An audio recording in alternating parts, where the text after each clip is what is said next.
जी नमस्कार, स्वागत है आप सभी का। मेरा नाम है सुशांत ठाकुर और आप देख रहे हैं टीचर्स मंत्रा।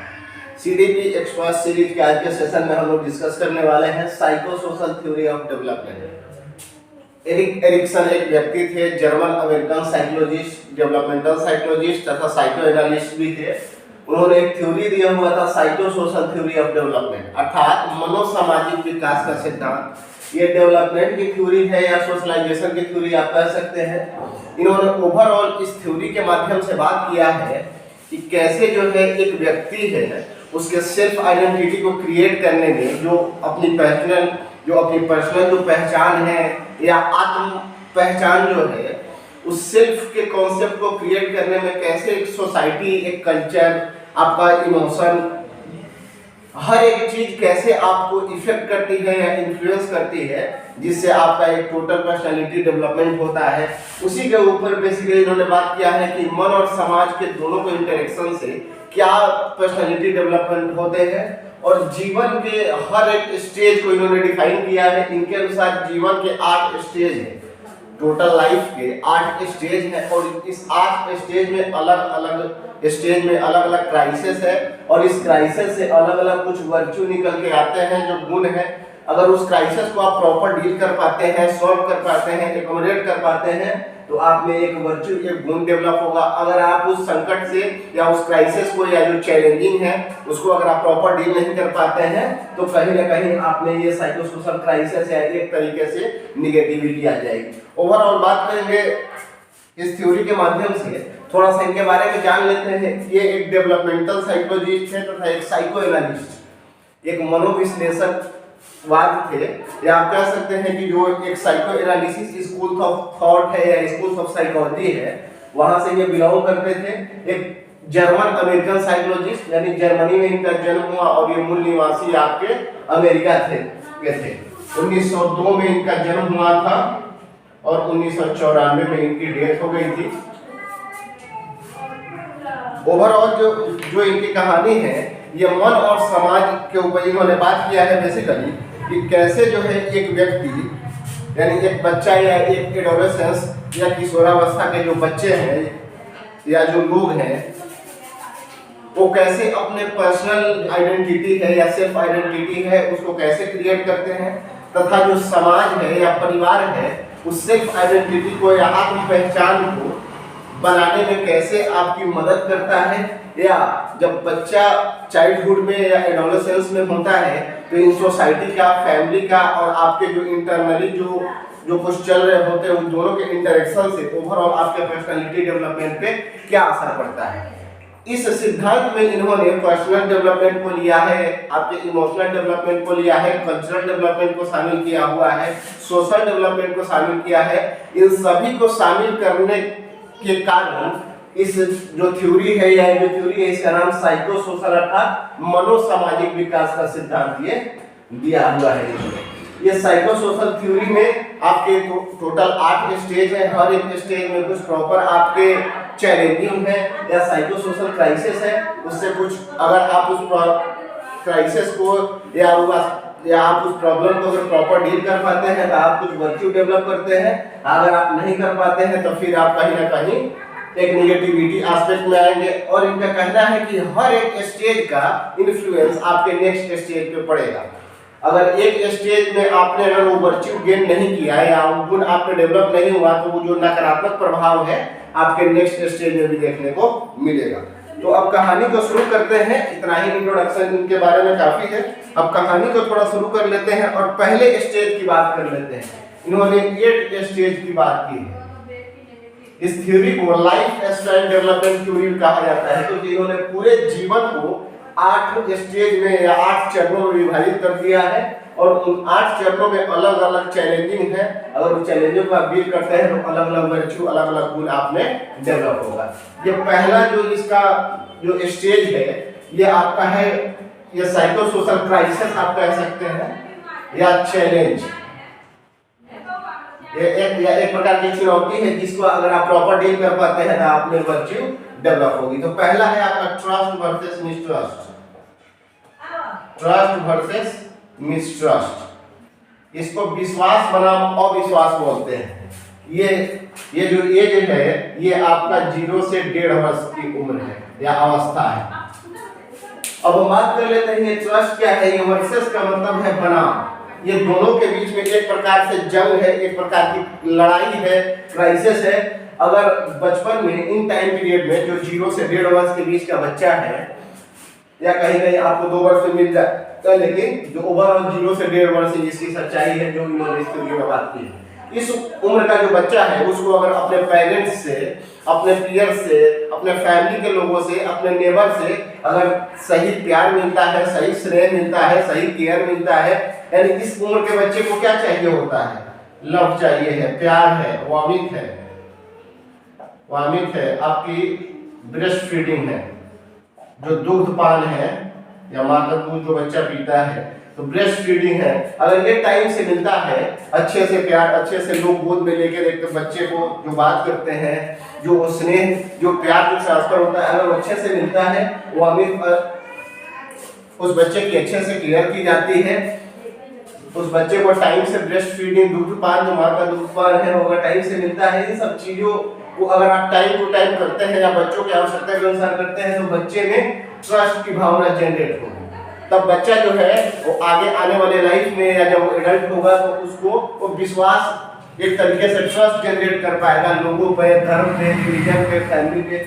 अगर इन सब चीजों को किया गया तो ट्रस्ट डेवलप होगा। अगर ये सब चीजें नहीं की गई, टाइम से अगर उसको प्यार नहीं मिला, स्नेह नहीं मिला, ब्रेस्ट फीडिंग नहीं मिली, वॉमिट नहीं होगा, टाइम से इन सब चीजों को अगर बच्चे के को नहीं मिला, तो फिर बच्चा जो है मिसट्रस्ट में चला जाता है, अविश्वास उसमें जनरेट हो जाएगा, और वो आने वाले स्टेज में या जब वो एडल्ट होगा, जब वो व्यस्त होगा, तो अविश्वास लेके कहीं ना कहीं परिवार के प्रति, रिश्तों के प्रति, अपने रिलीजन, धर्म के प्रति, जहां भी वो रहता है उन सब के प्रति एक अविश्वास की भावना जनरेट हो जाती है। तो ये जो वर्च्यू है, अगर ये टाइम टू टाइम होता है या अगर सब कुछ सही से होता है, तो एक वर्च्यू जनरेट होता है जिसको हम कहते हैं होप, यानी आशा रूपी एक गुण जनरेट होगा। अगर बच्चे को टाइम से दूध मिलता है, मम्मी लव मिलता है, केयर मिलता है, ब्रेस्ट फीडिंग करता है, सब लोग उसका ध्यान रखता है, प्रॉपर बच्चे को स्नेह प्यार मिलता है फैमिली में, लोगों से, पेरेंट्स से, तो बच्चे में एक वर्च्यू डेवलप होगा जिसका नाम है होप, यानी आशा की आगे वाले लाइफ के लिए या जीवन के लिए उसमें एक आशा रूपी गुण की विकास होगा। अब नेक्स्ट स्टेज पे बढ़ते हैं। ये आपका पहला स्टेज है। हम नेक्स्ट स्टेज पे बढ़ते हैं। इसका एक निमोनिक है जिससे आप इसको याद रख सकते हैं। इसका एक निमोनिक है टाइप 3 IgE, यानी I का पावर 3 और IG। तो पहले T से हम लोगों ने बात किया ट्रस्ट वर्सेस मिसट्रस्ट। अब दूसरा स्टेज हम लोग बात करेंगे autonomy versus same and down. Autonomy versus same and down,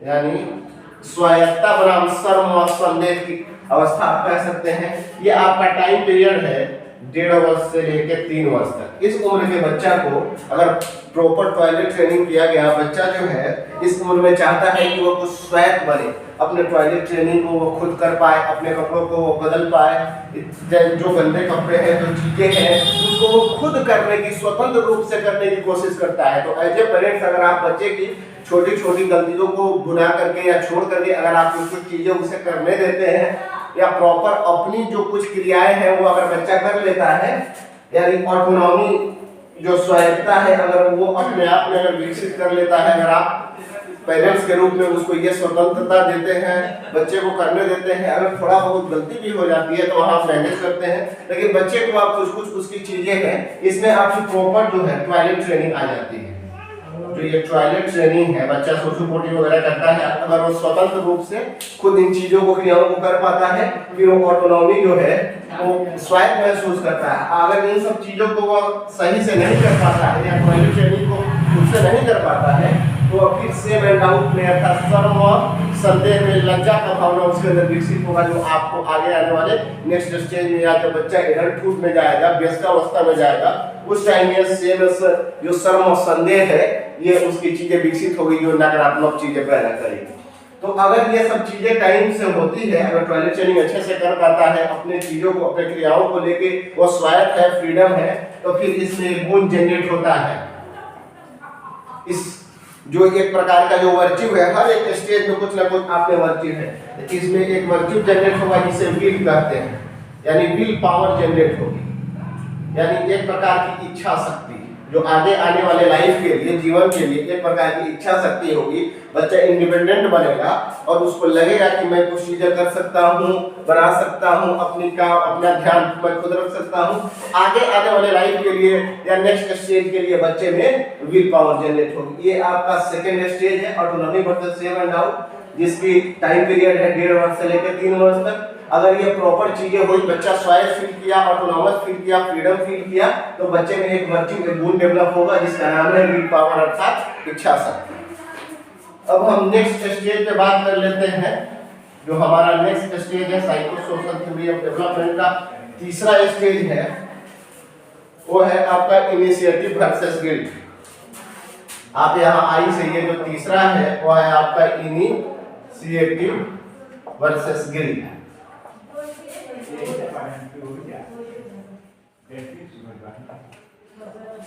ये इनिशिएटिव वर्सेस गिल्ट, इसकी टाइम पीरियड है आपका 3 से लेके 5 वर्ष। इनिशिएटिव वर्सेस गिल्ट मतलब आप कह सकते हैं पहल बनाम शर्म संदेह, या एक प्रकार के इनिशिएट का मतलब होता है पहल या शुरुआत करना। अगर बच्चे को इस उम्र में, बच्चा है जो 3 से 5 वर्ष का बच्चा है, वो कुछ एक्सप्लोर करना चाहता है, एक्सप्लोरेशन, इसमें एक्सप्लोरेशन की गुण पाई जाती है, बच्चे में क्यूरियोसिटी पाई जाती है। बच्चा जो है जिज्ञासु होता है, कुछ चीजों को, वस्तुओं को खोल कर देखता है, कुछ करना चाहता है। अगर बच्चा इस एक्सप्लोर को करने के लिए या कुछ क्यूरियस है, अगर उस क्यूरियोसिटी को या जो इच्छाएं रखता है, अगर उस करने के लिए पेरेंट जो है अपॉर्चुनिटी देते हैं, अगर अवसर देते हैं, बच्चे को पहल करने देते हैं। बच्चा देखा माँ को रोटी बनाते हुए, बच्चा भी उस आटा की जो गोली है उसको लेकर के गोल गोल कुछ कर रहा है, अगर आप उसको करने देते हैं, बजाय उसको दंड देने के, बजाय उसको डांट फटका के कुछ चीजें की शुरुआत करने देते हैं, जो कोई एक छोटी मोटी एक्सप्लोरेशन कर रहा है, क्योंकि जो उसके अंदर क्यूरियोसिटी है वो उसको बाध्य करती है कि वो कुछ करे। अगर उस चीजों को आप करने देते हैं तो बच्चे के अंदर जो है एक प्रकार की एक वर्च्यू डेवलप होगी। एक यहाँ हर एक स्टेज में एक वर्च्यू है, तो एक वर्च्यू डेवलप होगी और उस वर्च्यू को हम पर्पस बोलते हैं। ये वर्च्यू है आपका पर्पस। अगर ये टाइम से हुआ, अगर बच्चे को एक्सप्लोर करने का मौका दिया गया, जो उसकी क्यूरियोसिटी है, जो जिज्ञासा है, उसके अनुरूप अगर उसको अपॉर्चुनिटी दी गई, छोटे मोटे काम करने दिए गए, तो उससे एक वर्च्यू, एक गुण डेवलप होगा इस स्टेज में। उस वर्च्यू को आप पर्पस कहते हैं, यानी उद्देश्य, जीवन के प्रति, आगे आने वाले चीजों के प्रति एक सकारात्मक, एक पॉजिटिव पर्पस या उद्देश्य जागेगा बच्चों में।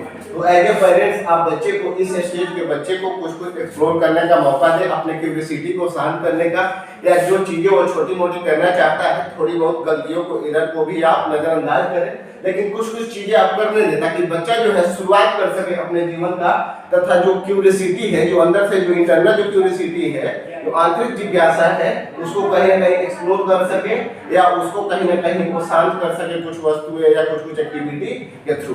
तो इस एक्टिविटी को अगर सकारात्मक रूप से करने दिया जाता है तो बच्चे के अंदर एक वर्च्यू डेवलप होता है जिसे हम पर्पस कहते हैं, यानी एक प्रकार की उद्देश्य जनरेट होना। ये आपका तीसरा स्टेज है। तब हम बात करेंगे चौथे स्टेज पे। तो चौथा है हमारा इंडस्ट्री वर्सेस इंफ्यूरियरिटी। चौथा है हमारा इंडस्ट्री वर्सेस इंफीरियोरिटी, यानी इसको आप उद्योग बनाम हीनता कह सकते हैं। इंफीरियोरिटी का मतलब होता है हीनता।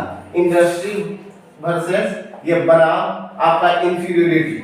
बच्चा जो है इस उम्र में, अब वो ये टाइम पीरियड है आपका 5 से 12 वर्ष, यानी अब बच्चा है वो आपका लेकर चाइल्डहुड का बच्चा है। अब बच्चा जो है स्कूल में पहुंच चुका है, अपने दोस्तों के साथ, पीयर्स के साथ स्कूल एक्टिविटी में वो इन्वॉल्व होता है, और उस एक्टिविटी के जरिए वो कुछ करना चाहता है। वो पिता को देखा कुछ करते हुए घर में तो हाथ बताता है।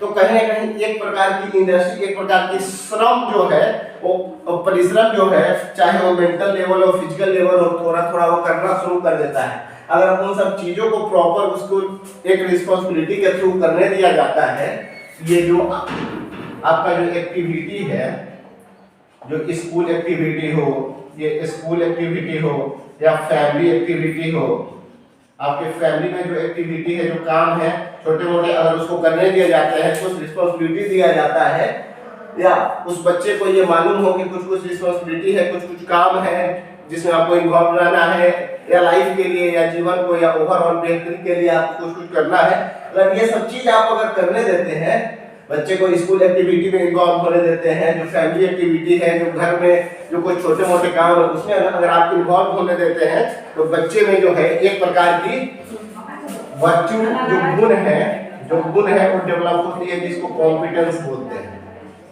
कॉम्पिटेंस इसका मतलब होता है कि एक क्षमता उसको अपने अंदर या सेल्फ जनरेट होगा, उसको लगेगा कि हाँ मैं भी कुछ हूँ और मैं आगे आने वाले लाइफ में कुछ कर सकता हूँ, क्योंकि मेरे अंदर क्षमता है। स्कूल में जो स्पोर्ट्स गेम है, जो आपके स्पोर्ट्स हैं, जो कई तरह के गेम हैं, जो एक्टिविटी है, उस समय आप शामिल होने दें, ताकि बच्चा जो है वो खुद को किसी दूसरे से कमतर ना आंकना पड़े। इन्फीरियरिटी इसीलिए कहा गया है कि अगर इन सब एक्टिविटी को नहीं करने दिया गया, बच्चे दूसरे से कॉम्पीट नहीं कर पाए, दूसरे जो काम कर रहे हैं, जो बेहतर काम है, अगर उसमें इन्वॉल्व नहीं है या काम नहीं कर पा रहे हैं, तो एक प्रकार की जो है निगेटिविटी जनरेट होगी, जो इन्फीरियरिटी अर्थात हीनता कहा जाता है। लेकिन अगर इन सब चीजों को किया गया और 40 बच्चों के साथ एक रेस में, एक दौड़ में भाग ले रहे हैं, वहां पे वो जीत रहे हैं या कुछ परफॉर्म कर रहे हैं, तो उनके अंदर एक वर्च्यू डेवलप होगा, जिसको कॉम्पिटेंस या क्षमता कहते हैं, जो आगे आने वाले लाइफ के लिए या थ्रू आउट लाइफ के लिए ये जो क्षमता है, इनको आगे काम करने के लिए या पर्पसफुली काम करने के लिए ये क्षमता मदद करेगा।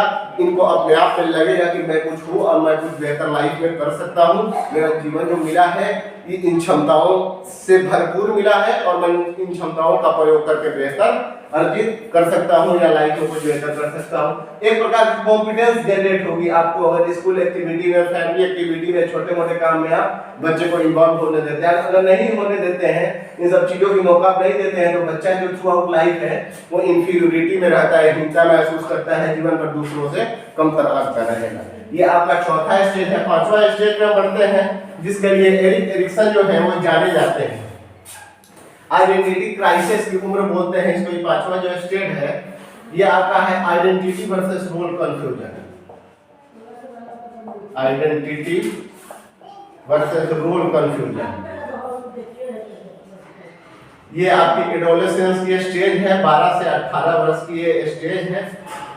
आइडेंटिटी वर्सेस रोल कंफ्यूजन अर्थात पहचान बनाम पहचान भ्रांति आप कह सकते हैं इसको। अगर बच्चा जो है हु एम आई वाला यहाँ कॉन्सेप्ट है कि मैं कौन हूँ, मैं किस लिए हूँ, अगर बच्चे को सेल्फ आइडेंटिटी को क्रिएट करने दिया गया, बच्चा जो है बेहतर माहौल में बढ़ता है, फैमिली में, स्कूल में, अगर बेहतर माहौल में उसको एक्सप्लोर करने दिया, काम करने दिया गया, उसको खुद की चीजों को, जिज्ञासाओं को, खुद के कॉन्फिडेंस पे अगर वर्क करने दिया था, तो बच्चे को एक प्रकार की आइडेंटिटी गेन होती है। बच्चे को लगता है कि मैं कौन हूँ और मैं किस लिए हूँ, ताकि वो जिस क्षमता से, जिस कॉन्फिडेंस से वह बड़ा हुआ है, उस कॉन्फिडेंस को या उस हॉबी को, उस स्किल्स को, उस क्षमता को आगे ले जा सके और आगे आने वाले लाइफ में भी वह बेहतर क्रियाएं कर सके। तो इस स्टेज को एरिक एरिक्सन ने आइडेंटिटी क्राइसिस अर्थात आपको पहचान की संकट का उम्र कहा है। अगर बच्चे की इस उम्र में बेहतर एनवायरनमेंट नहीं मिला, बेहतर लोग नहीं मिले, अच्छे पीयर्स नहीं मिले, फैमिली से अच्छे सपोर्ट नहीं मिले,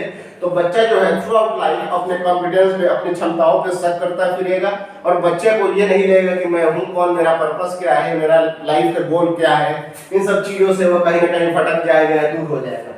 तो आइडेंटिटी वर्सेस रोल कंफ्यूजन है कि इस उम्र के बच्चे को अगर प्रॉपर अच्छा माहौल मिलता है, घर के लोगों से एक अच्छा सपोर्ट मिलता है, वो चीजें करने दी गई, अपनी क्षमता पे काम अगर करने दिया गया, तो एक तरीके की आइडेंटिटी या पहचान गेन करता है। और जो वर्च्यू है, जो आपका वर्च्यू है, वो यहाँ से निकल के आता है फिडेलिटी, यानी जीवन के प्रति एक निष्ठा आती है। उसको लगता है कि जीवन किस लिए है और हमें कहाँ तक जाना है और हमें क्या करना है, जब जीवन मिली है तो कुछ बेहतर करने के लिए। ये फिडेलिटी, ये निष्ठा जो है अंदर से इंटरनल जनरेट होती है अगर चीजों को बेहतर किया गया, अच्छे माहौल में, अच्छे पेरेंट्स से अच्छे तरीके से उसको नर्सरिंग करके या अच्छे तरीके से उसको कॉन्फिडेंस पे काम करने दिया जाए तो एक वर्च्यू गुण जो है वो निकल के आपका फिडेलिटी अर्थात निष्ठा आएगी। यहाँ तक जो है वो बहुत ही इंपॉर्टेंट है, जहाँ से आपको क्वेश्चन सीटेट एग्जाम में या किसी भी टीचिंग एग्जाम में आपको देखने को मिलेगा। नेक्स्ट जो स्टेज है हम लोग जानेंगे, लेकिन ये उतना महत्वपूर्ण नहीं है, लेकिन Erik Erikson through out life span theory की बात कर लेते हैं, इसलिए हम इस स्टेज 6, 7 और 8 को भी डिस्कस करेंगे।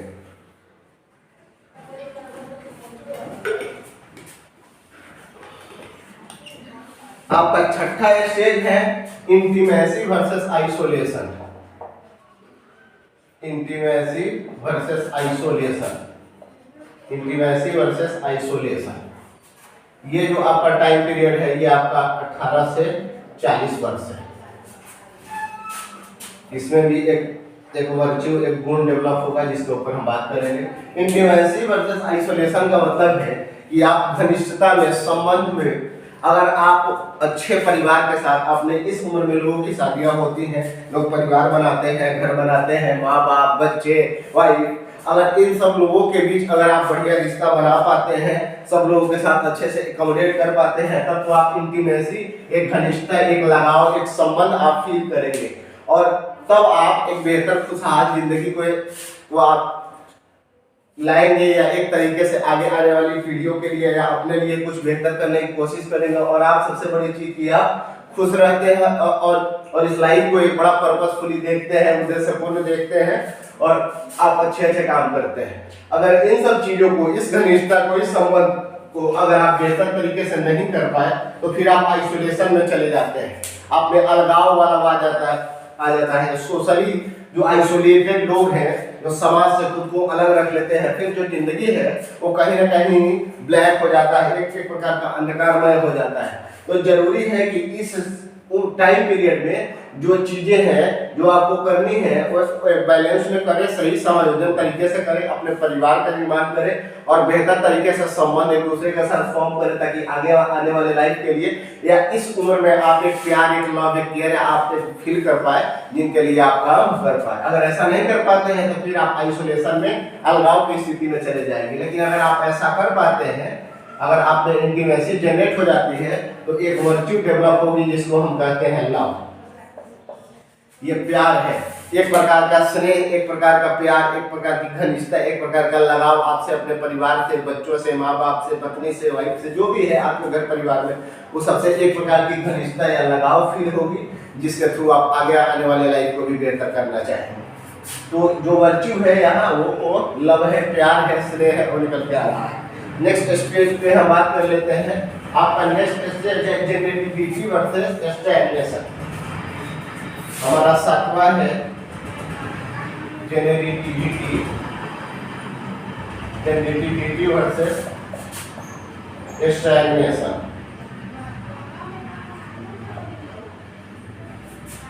यानी एक प्रकार का जो जेनेरेटिविटी है, मतलब आप आगे आने वाली पीढ़ियों को कहीं ना कहीं आप जन्म दे रहे हैं या आगे ला रहे हैं, वहां से स्टैग्नेशन, ये आपका टाइम पीरियड है 40 से 65 वर्ष। इसमें भी एक वर्च्यू डेवलप होगा जिसके ऊपर हम बात करेंगे। ये जेनेरेटिविटी है, अगर इस उम्र में आपने शादियां की, आपके बच्चे हैं, परिवार है, फिर तो आप उन परिवार के लिए, उन बच्चों के लिए या जो आगे आने वाली पीढ़ी है उसके लिए आप धन संचित करते हैं, उन्हें अच्छी जगह एजुकेशन दिलाते हैं, ताकि जो आपकी फैमिली है, जो आपके परिवार के लोग हैं, वो उस समाज में एक उच्चतर पोजीशन पे, उच्चतर जगह पे आप जा सके, तथा आप जो है एक सोशली प्रेस्टीज गेन करें। तो जेनेरेटिविटी है कि आप आगे आने वाली पीढ़ियों के लिए जब आप चिंतित रहते हैं, उनकी बेहतरी करने के लिए या उनके बेहतर विकास के लिए, तब आपकी जेनेरेटिविटी है। ये कब होगी? जब आपको पिछले स्टेज में आपके अंदर प्यार, स्नेह, अपने परिवार, अपने लोगों से, बच्चों से, वाइफ से, माता पिता से एक परिवार संबंध में आप है, ये जब मिला हुआ है तो आपको नेक्स्ट स्टेज में ये जेनेरेटिविटी फील होगा। अपने बच्चों के लिए, अपने आगे आने वाली पीढ़ी के लिए आप बेहतर करने की फिक्र करेंगे। अगर ऐसा नहीं हुआ, अगर ऐसा हुआ है तो आप एक वर्च्यू जनरेट होगा केयर। आपका एक वर्च्यू यहाँ जनरेट हो रहा है केयर का, यानी एक प्रकार से आप केयर करेंगे उसकी, आप रक्षा करेंगे, उसके प्रति ध्यान रखेंगे, एक फिक्र होगी आपके आगे आने वाली पीढ़ी के लिए। अगर जेनेटिविटी में आप हैं तब, अगर ऐसा नहीं हो पाया तो आप स्टैग्नेंट फील करेंगे, आप रुका हुआ फील करेंगे, या लाइफ को आप एक तरीके से बोझिला फील करेंगे। आपको लगेगा नहीं कि लाइफ में अब कुछ बचा भी है, या आगे कुछ है, या पीछे भी कुछ था। किसी तरीके से आप अंधकारमय या रुका हुआ लाइफ आप फील करेंगे। ये हमारा 7वां स्टेज है। अब हम लास्ट स्टेज की बात कर लेते हैं, जो आपका है ईगो इंटीग्रिटी वर्सेस डिस्पेयर। हमारा 8वां है ego integrity versus despair. Ego integrity का मतलब है संपूर्णता। अगर अपने लाइफ से पिछले जो स्टेज है, पिछली जो स्टेज है, उसमें अगर आपको सब कुछ मिला तो आप अपने लाइफ को लेके इसको एक प्रकार से इस स्टेज को रिफ्लेक्शन ऑफ लाइफ भी कहा जाता है। इस स्टेज को रिफ्लेक्शन ऑफ लाइफ, यानी आपकी जो पूरी जीवन दशा है या लाइफ स्पैन, जो जीवन अवधि है, वो आपके आंखों के सामने एक पिक्चर की तरह, एक मूवी की तरह चलती है।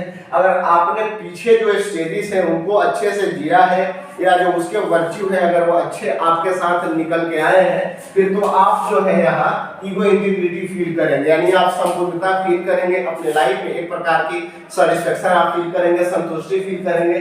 अगर पीछे वाली जो सभी स्टेजेस है वो अगर पॉजिटिवली फुलफिल नहीं हो पाई है, फिर आप डिस्पेयर में चले जाएंगे।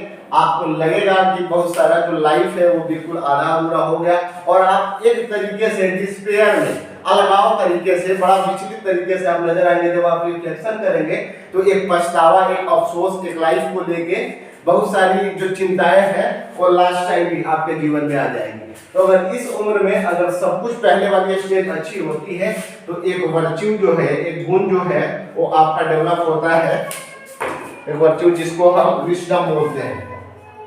ये जो वर्च्यू है, इसको, ये जो गुण है, ये जो डेवलप होगा, अगर रिफ्लेक्शन ऑफ लाइफ जब आप करते हैं और आप सेटिस्फेक्शन फील करते हैं, अपने लाइफ को लेकर संतुष्टि फील करते हैं, तो आप में जो है एक वर्च्यू, एक गुण डेवलप होगा जिसको विजडम कहते हैं। यानी आपको लगेगा कि मैंने पूरे थ्रू आउट लाइफ को एक अच्छे बुद्धिमानी से, अच्छे व्यक्ति की तरह, सामाजिक तौर पे भी, मानसिक तौर पे भी, हर एक प्रकार से मैंने बेहतर तरीके से जिया है, और आप ईगो इंटीग्रिटी यानी संपूर्णता अपने लाइफ को लेकर फील करते हैं। यही आपकी अंतिम स्टेज थी, और इनका मानना है एरिक्सन का कि हर जो स्टेज है वो आपको आगे आने वाले स्टेज को इन्फ्लुएंस करेगी। इसलिए जरूरी है कि हर एक स्टेज की जो एक सकारात्मक गुण है वो आपको माहौल के थ्रू, पेरेंट्स के थ्रू, आपके एक्टिविटी के थ्रू, जो भी चीजें आपको पॉजिटिविटी दिला सकती है उसके थ्रू आप उस वर्च्यू को गेन करें, ताकि आगे आने वाले जो स्टेज है उसको ये पॉजिटिव बना सके। यही एक छोटी सी थ्योरी थी, काल की थ्योरी थी, जिसको हम लोगों ने आज डिस्कस किया है।